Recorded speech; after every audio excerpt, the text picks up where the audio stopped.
রাখি পূর্ণিমার দিন গ্রামের সকল মেয়েরা মিলে ঠিক করলো গোপালকে রাখি পরাবে। কিন্তু এতগুলো বোনকে দেওয়ার মতো গোপালের কাছে কিছুই নেই। তাই গোপাল রাখি পূর্ণিমার দিন এক আশ্চর্য ঘটনা ঘটালো। আজকের গল্প রাখি পূর্ণিমায় গোপালের কাণ্ড। সাথে থাকো আর শুনতে থাকো। অন্যান্য উৎসবের মতোই রাখি উৎসবের আয়োজন করেছিলেন মহারাজা কৃষ্ণচন্দ্র। সভাসদ থেকে শুরু করে আম জনতা সকলের মুখেই হাসি, কিন্তু গোপাল ভাঁড়কে কেমন যেন মনমরা দেখাচ্ছে। মহারাজা ব্যাপারটা লক্ষ্য করে গোপালকে বললেন, কি গোপাল, তুমি এত মনমরা কেন? আজ যে রাখি বন্ধনের দিন, তাতেও তোমার মুখে হাসি নেই।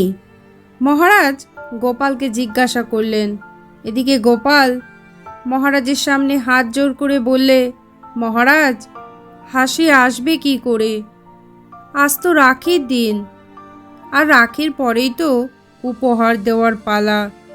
কিন্তু আমি তো গরিব, আমার তো বোনদের দেওয়ার মতো কিছুই নেই। মহারাজা হেসে বললেন, আরে সে কি কথা, উপহার দেবে কেন? রাখি তো ভালোবাসার বন্ধন, এখানে তো উপহারের লেনদেন হয় না। গোপাল তখন মহারাজকে বলল, মহারাজ, সে কি করে হয়? প্রথা বলে কথা, প্রথা ভাঙলে পাপ হয়, আর পাপ করলে তো জানেন নরকে যেতে হয়। গোপালের কথা শুনে মহারাজ বিরক্ত হয়ে বললেন, আচ্ছা আচ্ছা, আর বলতে হবে না।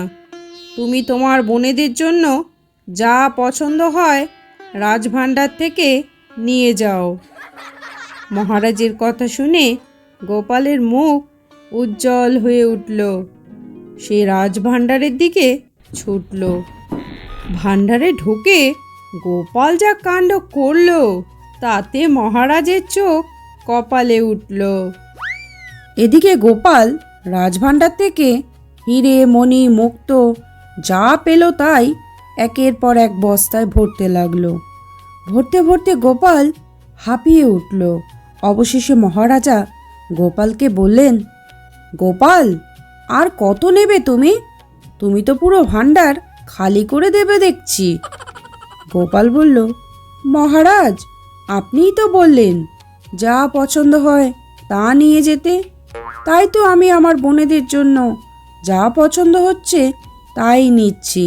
গোপালের কথা শুনে মহারাজ প্রচণ্ড রেগে গিয়ে গোপালকে বললেন, গোপাল, তাই বলে এত নেবে?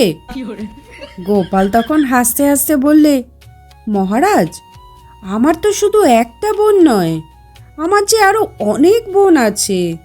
তারা কত দূর দূরান্ত থেকে আসবে, তাদের সবাইকে তো উপহার দিতে হবে, তাই না?